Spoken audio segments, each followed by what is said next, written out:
It's 1973. A science experiment needs volunteers. Nobody forces them. 5 men, 6 women, 8 different countries. A Catholic priest, a sea captain, a professional diver, a photographer. They step onto a raft. The raft is 12 meters long. The cabin where they'll sleep is 4 meters square. 4 meters. That's roughly the size of a garden shed for 11 people. No engine, no phone, no way off. They sleep side by side, male, female, alternating because the scientists designed it that way. The ceiling is so low they can't stand up straight. No books, no music, no privacy. The toilet is a hole in the deck, open to the ocean, visible to everyone on the raft all day, every day. The scientist who designed all of this called it the Peace Project. He lied. His name was Santiago Genovés, an anthropologist from Mexico City. 40 years of research, one obsession. Where does human violence come from? His answer, after decades of work, was simple. It's inside us. All of us. Put people under enough pressure, take away their escape routes, and it comes out. Not a guess, a certainty, and he was going to prove it.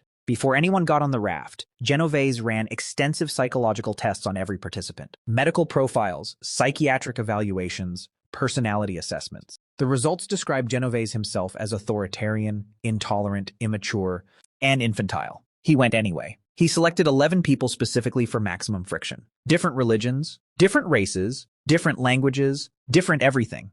He chose more women than men because he believed sexual competition would cause conflict faster. He selected them in part for being, and this is a direct quote, sexually attractive. He stocked the raft with alcohol. He installed recording equipment throughout. He was going to sit back and watch human nature destroy itself. On May 12, 1973, the Acali left the Canary Islands, 6,000 kilometers of open ocean between them and Mexico. No engine, wind and current only, however long it takes. By the end of week 1, Genoves had a problem. Nobody was fighting. The crew had already sorted themselves out. Maria, the Swedish sea captain, who happened to be the first woman in history to hold a maritime command certificate, took charge of navigation. Servin, the French diver, took charge of maintenance. The Israeli doctor started looking after everyone's health. They were cooperating, sharing food, learning each other's languages. At night, they sat together on the deck and looked at the stars. This was, to put it mildly, not what Genoves needed, so he decided to help things along. Every week, he handed out questionnaires. Who do you dislike most on the raft? Who would you most like to sleep with? Who do you want to kill? The participants answered privately. Then Genoves read the answers out loud in front of everyone. He would look at someone and say, "That person over there wants you dead." He would look at another and say, "This person wants to sleep with you." He posted a ranking on the cabin wall of who he personally found most sexually attractive, listed by name for everyone to read. He told the only black woman on board that she was, in his word, primitive, and suggested she should sleep with the black man on the raft because it was, in his words, natural. The crew read his bulletins. They looked at each other, and then they went back to what they were doing, because something completely unplanned was happening on that raft. Removed from their jobs, their social lives, their phones, their obligations, these 11 strangers were actually enjoying themselves. They sang together. They cooked together. They told each other stories. One participant later said the raft became an escape from an abusive relationship at home, and the people on board helped her through it. Another, the only African-American woman on the raft, realized her ancestors had likely made this exact crossing of the Atlantic as cargo in chains. That realization, she said, made her grateful for every single day she was free. Meanwhile, Genoves was in the corner of that 4M cabin writing furiously in his notebook, waiting for someone, anyone, to snap. One researcher later calculated that 101 days at sea was the equivalent of 12 to 15 years of normal human contact compressed into one experience. They were not becoming animals. They were becoming something closer to a family. Genoves was not handling this well. He started undermining Maria at every opportunity, overruling her decisions, second-guessing everything she did. Then one day, the raft's rudder broke. Servin, the professional diver whose entire job was exactly this, suited up and prepared to go into the water. Genoves stopped her. She was a woman, he said. She couldn't go overboard. So he took her equipment. It did not fit him. He had never dived in his life. He went into the water anyway. He almost drowned. He came back up. The rudder was still broken. That night, while Genoves slept, Servin put on her equipment, went quietly into the ocean, and fixed the rudder herself in the dark. 5 minutes. Her job done. In the morning, Genovese found out. He called it mutiny. A few weeks later, the crew caught a shark. In his journal that night, Genovese described the scene as a savage frenzy of violence. The group bashing its skull and tearing the flesh apart like animals.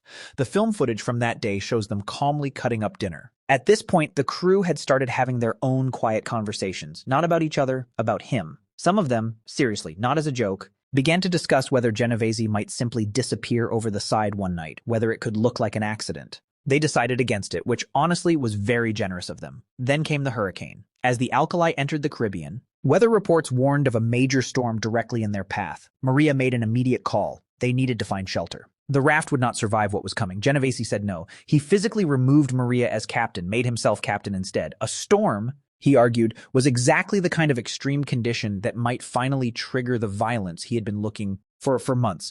Under maritime law, removing a captain at sea is punishable by death. That is not dramatic. That is the actual law. The storm hit. All 11 crew members spent several days packed into that 4M cabin while the Atlantic tried to sink them. They stayed calm. They looked after each other. Not one of them lost it. Then a cargo freighter appeared on the horizon, coming straight at the raft full speed. Genoves panicked completely. He ran in circles on the deck. He had absolutely no idea what to do.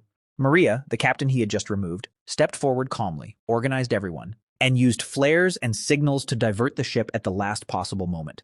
After that, nobody argued about who was captain.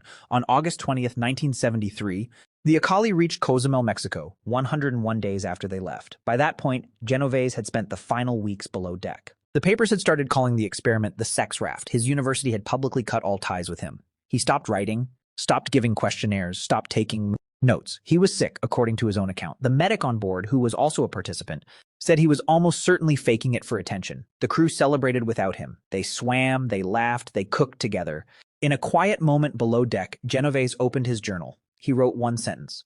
Only one person on this raft has shown any kind of aggression, and that is me, a man trying to control everyone else, including himself. He had designed a machine to find violence in other people, and the only violence it found was him. In 2018, a filmmaker tracked down 7 of the surviving crew members. He built a full-size replica of the Acali and invited them back on board. They all came. And the first thing several of them said when they stepped onto that deck was that they had missed it. Not the open toilet, not the ceiling you couldn't stand under, not Genoves, the simplicity, a small raft, 11 people, nothing left to perform. Think about what that means. Most of us spend our lives quietly convinced that other people under real pressure in a real crisis would eventually show us something ugly. That the aggression is in there somewhere waiting. Santiago Genovés spent 40 years believing that, then spent 101 days trying to prove it. The people he put on that raft proved something different. Strip everything away, the noise, the performance, the escape routes. Give people a real problem and nowhere to run. What tends to come out is quieter than you'd expect. Not violence, not chaos. Something that looks a little uncomfortably a lot like trust.